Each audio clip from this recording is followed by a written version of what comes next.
After unification, the Anglo-Saxon kingdoms became a new and powerful state, strong enough to repel foreign invasions, as confirmed by the Battle of Brunanburh. Its influence spread across all the British Isles. However, this did not mean that attacks on England ceased. The wealthy kingdom attracted conquerors, and the young state had to endure several invasions. The Viking raids did not cease either. In 939, after the death of King Ethelstan, Olaf Guthfrithson, whom Ethelstan had previously defeated, returned to England. He captured York and ruled there as King of Jorvik for 3 years, conducting raids on neighboring lands. Later, the Norwegian Viking Eric Bloodaxe seized York twice and ruled it briefly. From 980 onwards, Viking raids once again became an annual occurrence. Legends also tell of a king named Olaf who invaded Kent in 991. It is not certain which country this king came from, but in the Battle of Malden, he managed to defeat the royal forces. The King of England at the time was Ethelred II, who was given the nickname Unready by his contemporaries. The term unready actually meant evil counsel, bad plan, or folly, and was a play on his name, which originally meant noble counsel. When his forces lost the battle, Ethelred decided to buy peace with silver. Of course, this did not help Ethelred the Unready. The Vikings continued to raid England, and in his attempts to repel these attacks, the king proved to be a poor military leader. As contemporary chronicles described, while the Danes were in the east, the English army was in the west. When the Danes were in the south, the English army was sent to the north. This video is sponsored by BetterHelp. BetterHelp is an online therapy service that can help you work through a wide range of mental health challenges. There are times when everything seems to pile up at once. Constant stress and deadlines at work, occasional doubts like, am I too needy? Or are my needs valid? And the feeling that your potential remains unfulfilled. A question arises, am I truly good enough at what I do to reach my full potential? I can share my own experience. When I started this channel, I faced similar fears. Would I be able to handle the stress? Would I have enough knowledge, time, and energy to maintain high-quality content?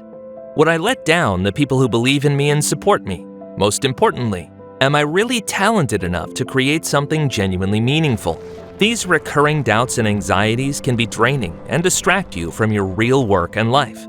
That's when I realized it's difficult to handle it all without professional support. That's why starting therapy was a decisive step for me.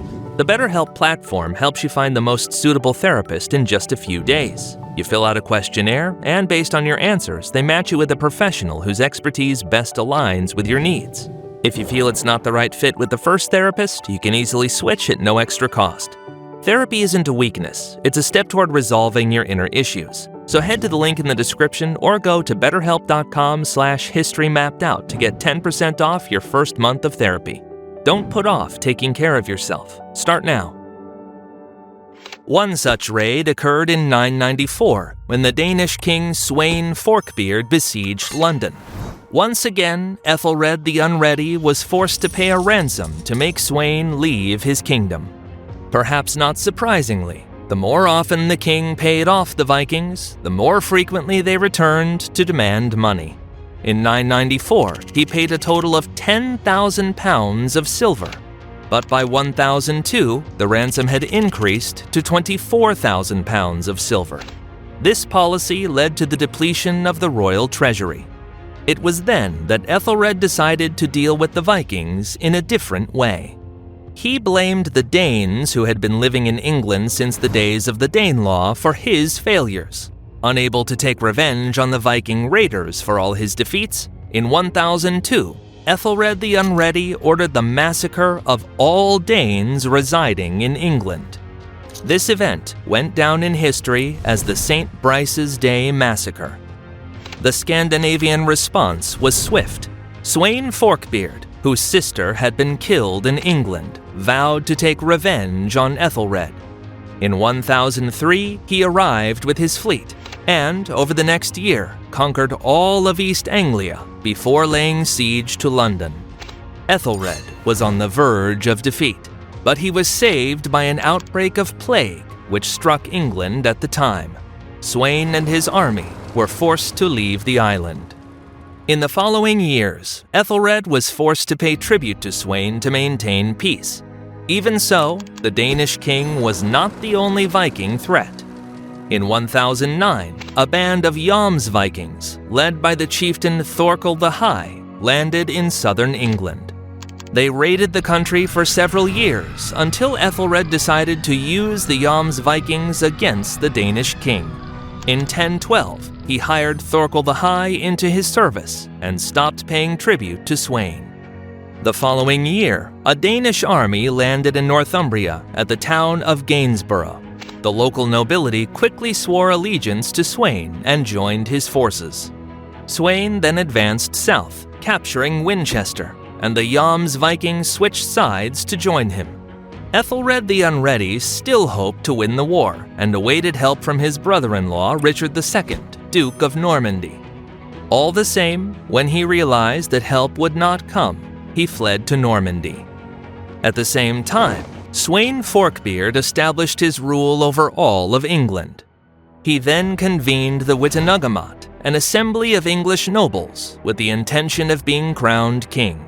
Nonetheless, he never received the English crown, as he unexpectedly died the following year. Upon learning of Sweyn Forkbeard's death, Ethelred the Unready returned to England and brought with him Norman mercenaries. With this reinforcement, he was quickly able to drive out the Vikings, now led by Sweyn's younger son, Canute. Canute, however, did not abandon his father's plans, and in 1015 gathered a new army and invaded England. He quickly captured the south of the kingdom. But soon after, Ethelred the Unready died, which posed a significant problem for Canute, as the English were now led by the talented military commander Prince Edmund, who earned the nickname Ironside for his bravery. Relying on the support of the northern English, he defeated the Vikings in several battles. In these battles, the Earl of Northumbria, Uhtred of Bebbanburg, distinguished himself for his bravery, earning the nickname the Bold.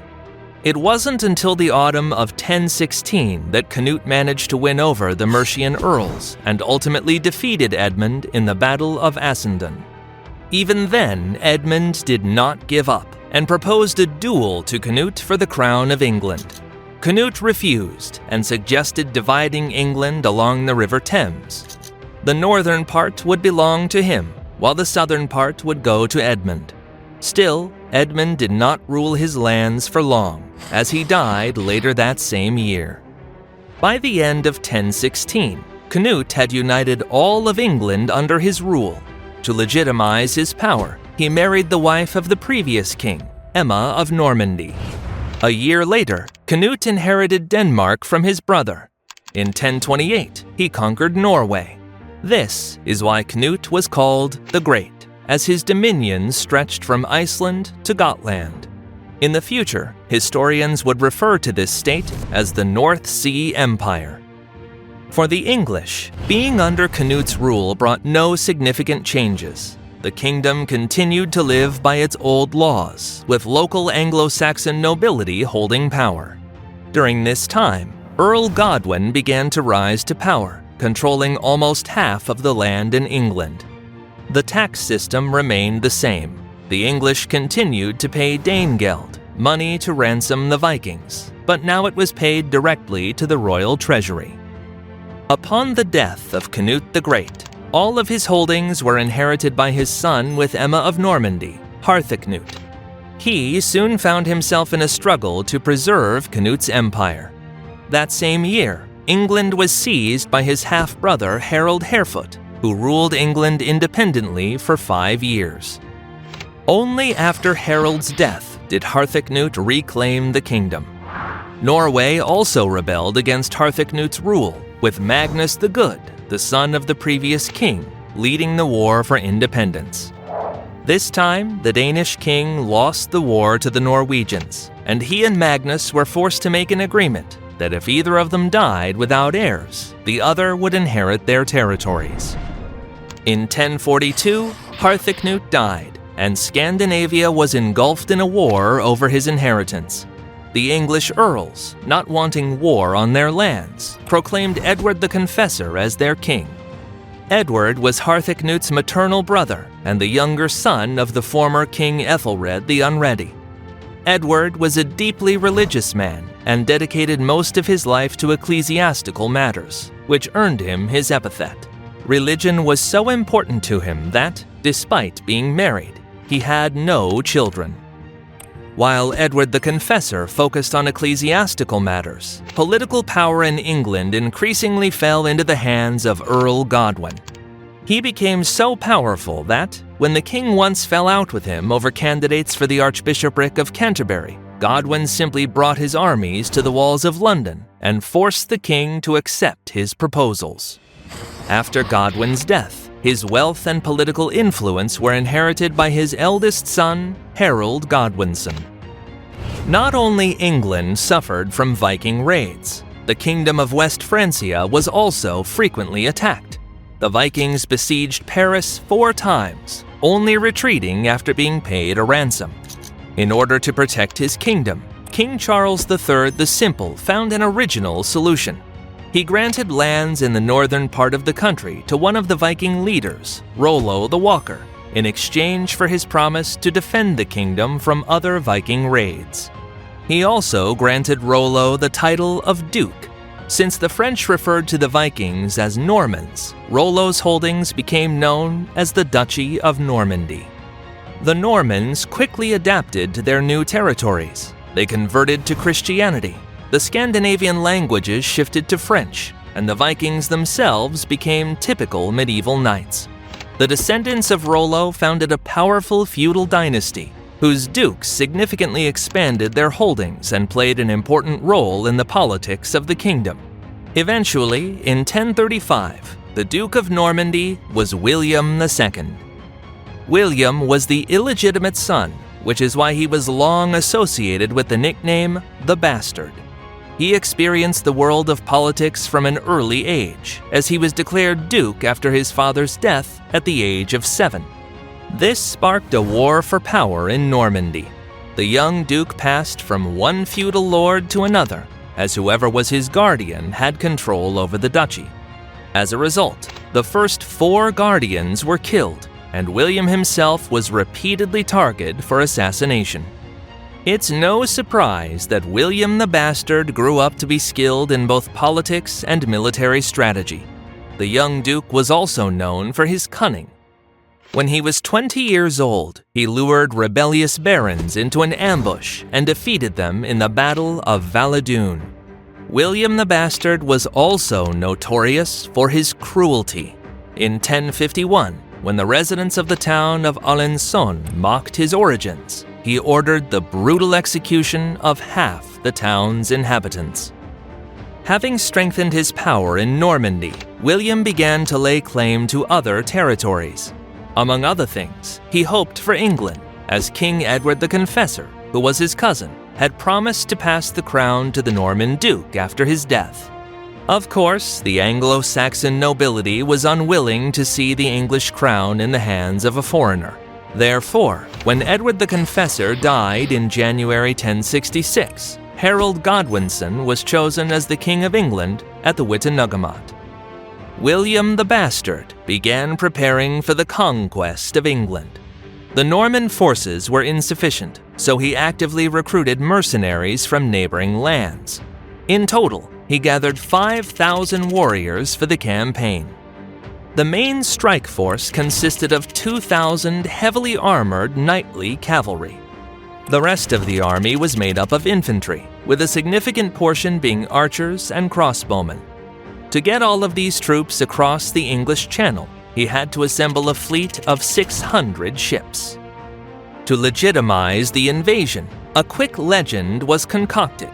According to it, Harold Godwinson once sailed to France and was captured by a French count, from whom he was ransomed by William the Bastard. At that time, Harold, swearing on the relics of saints, promised to support William's claim to the English crown. This legend not only provided grounds for the Norman Duke to claim England, but also painted the English king, Harold, as a perjurer. which in the Middle Ages was considered a grave crime. To gain even more support for the campaign, William sought and received the Pope's blessing for the conquest of England. Once prepared, William did not rush, as he and Harold were not the only claimants to the English throne. During these years, Norway was going through turbulent times. The Viking era was coming to an end, and the period of centralized royal power was beginning. It was during this time that King Harald III Hardrada ruled Norway. His nickname, which translates to ruthless, was earned due to his cruelty. He spent his youth as a mercenary in Kievan Rus and the Byzantine Empire, where he gained a reputation as a skilled military leader and brave warrior. Upon returning to his homeland, Harald distinguished himself with numerous victories over his enemies, but also with intrigues against his allies and a harsh reign over his subjects. As the uncle of the late King Magnus the Good of Norway, Harald Hardrada believed that he had inherited all of Magnus's treaties and therefore had a legitimate claim to the crown of Harthacnut, whose territories included England. This was based on a promise made by Harthacnut to Magnus that if Harthacnut were to die without heirs, his lands would be passed to the Norwegian king. Thus, Harald Hardrada also had a claim to the English crown. In the spring of 1066, a messenger arrived from Tostig Godwinson, the younger brother of the new English king, Harold Godwinson. Tostig, the former ruler of Northumbria, was similar to Harald Hardrada in his cruelty towards his subjects, which ultimately led to his exile from England. He harbored a grudge against his brother and sought allies for revenge. It was Tostig who proposed the idea of a Norwegian invasion of England, and he received approval from King Harald Hardrada to launch the campaign. In September 1066, Harald Hardrada, having gathered 200 ships, set off on his campaign. On his way to England, he stopped at the Orkney Islands, where he received reinforcements from local Vikings, adding another 100 ships to his fleet. His army numbered around 10,000 men. Near the River Tyne, Harald joined forces with Tostig Godwinson. Although Tostig brought only 12 ships, he was a valuable asset as a guide through Northumbria. Additionally, Tostig informed Harald that his brother, King Harold Godwinson, along with the main English army, was stationed in the south, awaiting the Norman invasion. The Norwegians advanced up the Humber River, and in the Battle of Fulford, they defeated the local forces led by Morcar of Northumbria, capturing the city of York, which they used as a base for their raiding campaigns across Northumbria. During this time, Harald Hardrada was more focused on plundering English lands than on strategic warfare. As a result, Harold Godwinson's approach with his army came as an unexpected surprise to him. The Norwegian and English armies met on the field near Stamford Bridge. According to legend, before the battle, the Norwegians asked what the English king could offer Harald Hardrada to leave England in peace. Harold replied that he would give him 7 feet of English soil, hinting at the death of the Norwegian king. In this battle, the Norwegians had the better position, as they held the bridge.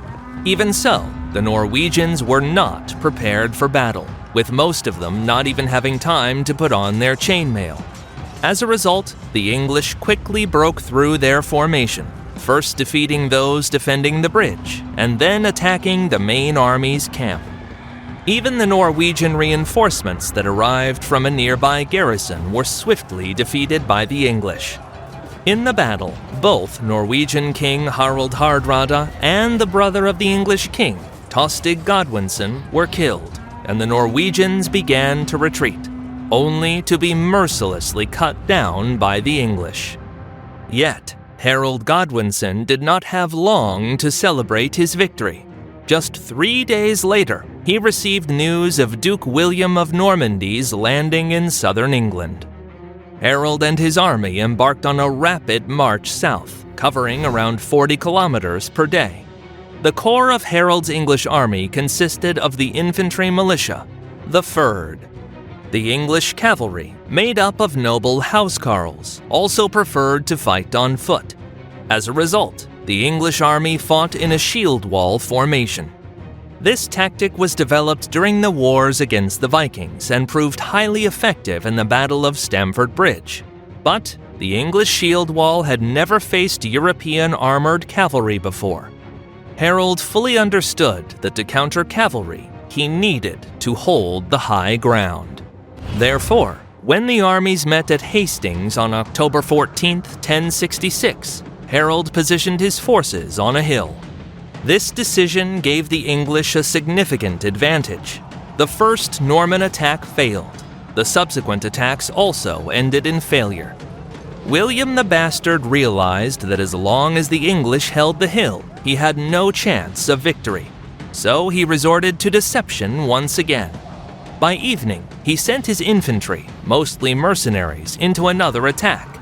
And when they too failed, he feigned a retreat.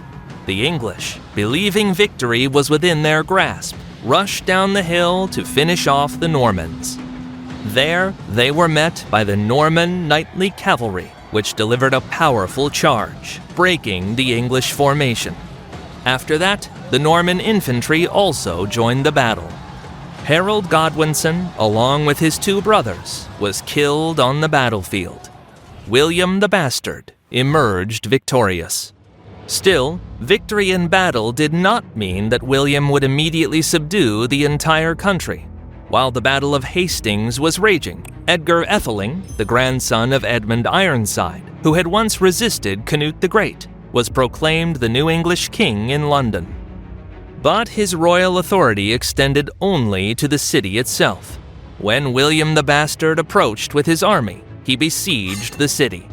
By burning the outskirts and threatening to destroy it, he forced the inhabitants to open the gates. Edgar was taken prisoner.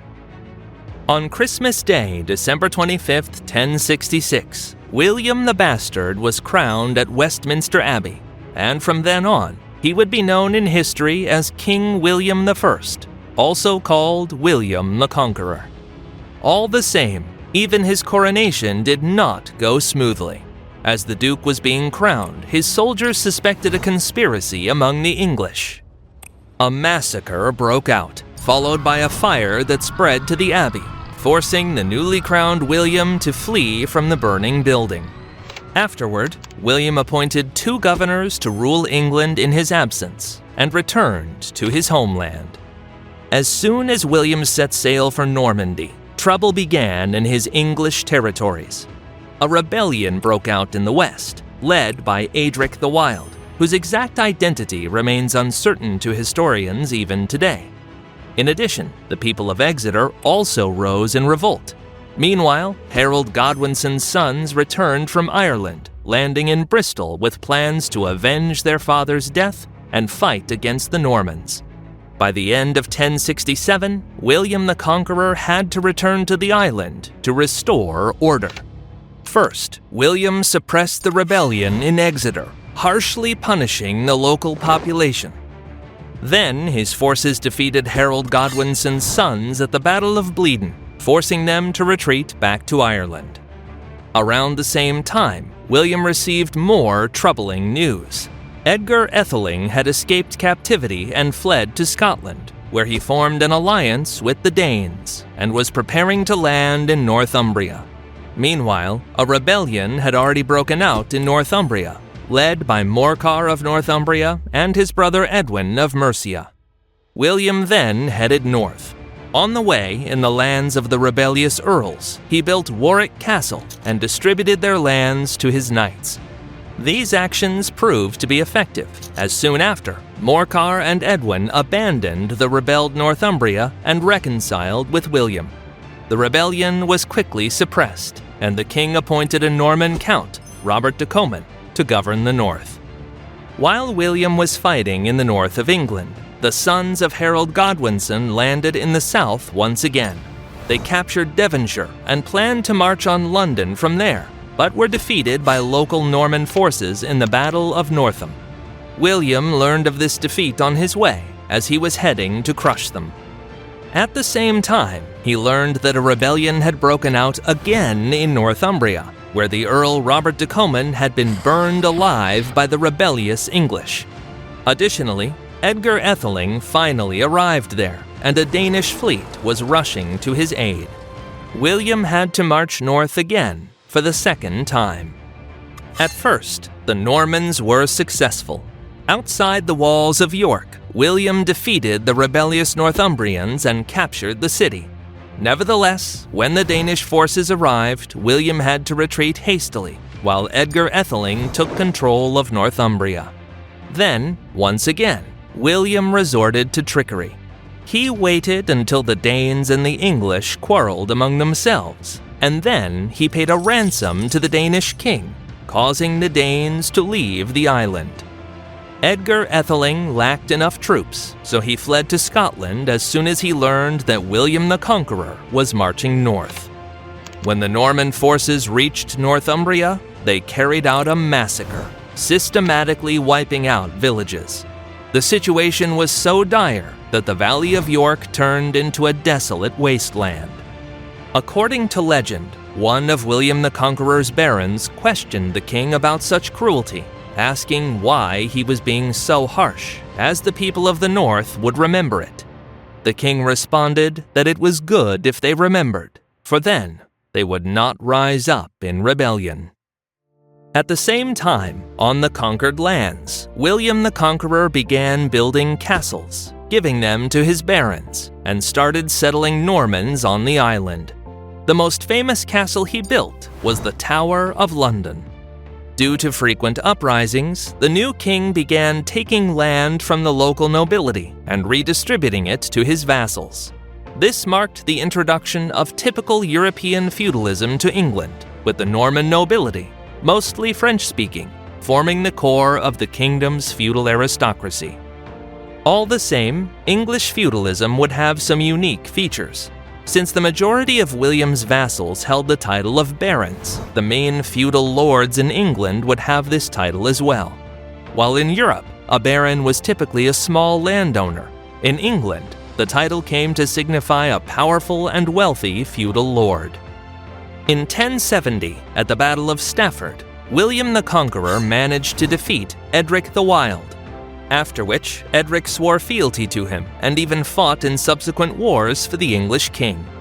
Edgar Atheling, perhaps still hoping to continue the fight against William, saw his chances dashed in 1072 when William invaded Scotland and forced the Scottish king to expel Edgar. Edgar then traveled to France in search of allies, but his ship was caught in a storm and he found refuge on the English coast. After this, Edgar reconciled with William, recognized him as the King of England, and swore fealty. But the resistance of the English did not end with Edgar Atheling. Among the marshes on the Isle of Ely, Hereward the Wake, likely one of the English earls, took refuge. Using guerrilla tactics, he continued his fight against the Norman conquerors until 1072. Despite William the Conqueror defeating all the rebellious English forces, new challenges awaited him. In 1075, William the Conqueror faced a rebellion from his own Norman barons, who had gained significant wealth and land in the conquered England and were no longer eager to serve the king. The rebellion of the earls was suppressed without the king's direct involvement, but it triggered the approach of a Danish fleet. The Danes hoped to exploit the rebellion for their own benefit and raid the English lands. Once again, William had to sail to England. Upon hearing of his arrival, the Danes quickly retreated. To solidify Norman rule in England, in 1085 to 1086, William the Conqueror initiated the first comprehensive census in English history. This census became known as the Domesday Book, because, for the common English people, such a survey evoked associations with the end of the world, which, according to Christian beliefs, would culminate in the last judgment of sinners.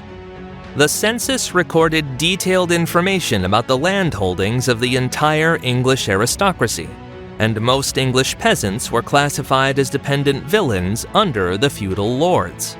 Only in the north of England did a small proportion of free peasants, known as yeomen, remain. The Norman conquest was the final step in the formation of the English nation. Although for a long time the Norman nobility lived separately from the common English people and used the French language, over time, a blending of the conquerors and the conquered began. The Normans brought many French words into the English language, while the English majority gradually assimilated the Norman minority. Within 2 centuries, the Norman feudal lords would become fully integrated as English.